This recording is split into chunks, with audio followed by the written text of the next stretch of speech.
everybody, and welcome back to the 12 Days of ComiXmas, the comic-related festivities raising money for St. Jude Children's Research Hospital.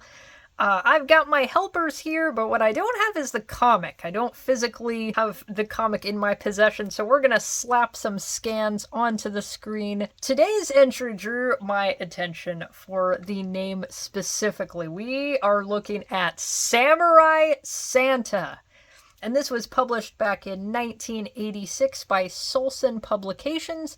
This is a company that was around through the 80s and then for a little bit in the 90s. Solson Publications was known for books such as the Bushido Blade of Zatoichi Walrus, which I just took a quick look at, and it looks awesome, so I'm going to dig more into that in my own time. They're also known for Sultry Teenage Super Foxes. I don't know if I can share that one, but at the moment we're going to be focusing on Samurai Santa. This is actually kind of a noteworthy comic because this was the professional comic debut of the artist Jim Lee. He inked this comic. My own professional comic debut is called Samurai Goblin, so this just feels very perfect.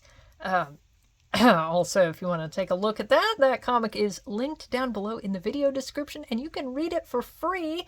What you can also find in that description is my Tiltify link, where you can donate to St. Jude's. Also, for a $5 donation, you can download the official 12 Days of ComiXmas coloring book, and today's episode illustration is Samurai Santa versus Samurai Goblin. So comment down below if you're Team Samurai Santa or Team Samurai Goblin.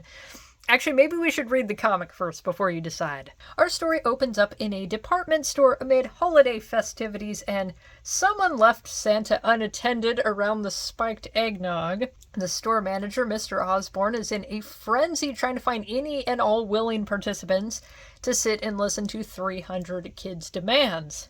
I disagree strongly with this man's comment that kids don't dig a black Santa.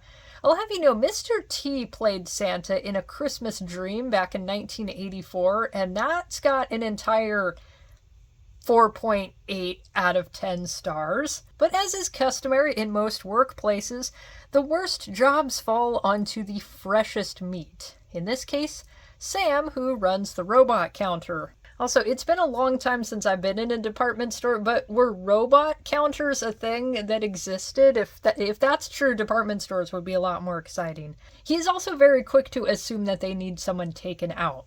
Mr. Osborne's actually pretty pleased with Sam's performance as Santa, though he does misidentify Sam as Mongolian. I'm not very good at geography, but I'm pretty sure Japan and Mongolia are totally different states. That night, a noticeably different Santa appears in the town's streets, and he insults this young man's shabby balls. He goes on to say that their parents don't buy them new things because they don't actually love them. Santa's only got so much space in his sleigh, and clearly, if these kids' parents loved them, they'd go down to Kruger's department store and get them everything they asked for. You know, I work in an anime shop, and I have dead-ass watched grown adults spend $60 on Pokemon cards and anime merch for themselves, and then just snap at their kid for asking to buy a $1 Hello Kitty sticker, so sometimes I wonder. But anyway, Sam takes his role as Santa very seriously. He leaves work still in his Santa garb, when suddenly a random lady is accosted by a group of goons who steal her purse. Sam pulls a pair of sais out of God knows where and makes quick work of the thieves, earning the esteem of a crowd of people who were apparently okay just standing there and watching this woman get robbed. The next day, Sam is fully anticipating that he's going to be fired for overstepping his role, but Mr. Osborne is delighted.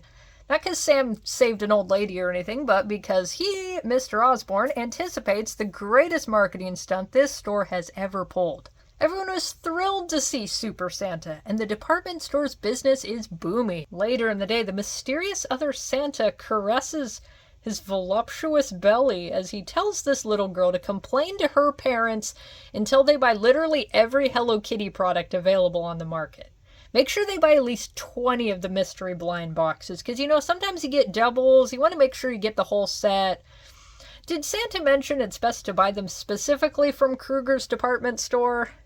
But Sam is starting to have some doubts on how this whole Santa, toy marketing, money, corporate greed thing is supposed to tie into the goodwill and joy part of Christmas. I think the middle manager should have just explained that St. Nicholas canonically gave toys to poor children, which is how this whole gift-giving thing started. It says so in the Bible. Wait, what do you mean Santa isn't in the Bible? Friggin' Spider-Man is in the Bible. Later on, Sam runs into Captain Haddock from Tintin, who's run onto some hard times.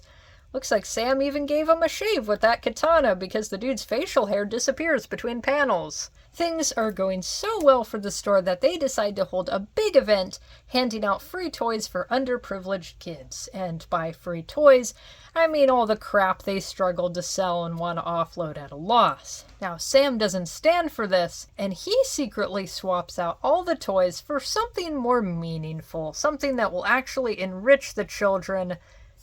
Physical copies of Samurai Goblin! Oh, Sam, you're the coolest Santa ever.